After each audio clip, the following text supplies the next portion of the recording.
يا أختنا بالله لا يغويك ذا الشيطان، إن الحجاب فريضة من ربنا المنان.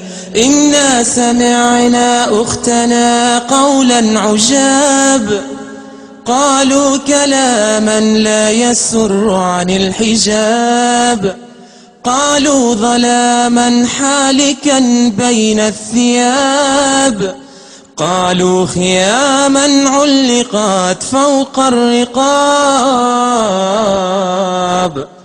نادوا بتحرير الفتاة وألفوا فيه الكتاب، رسموا طريقا للتبرج لا يضيعه الشباب.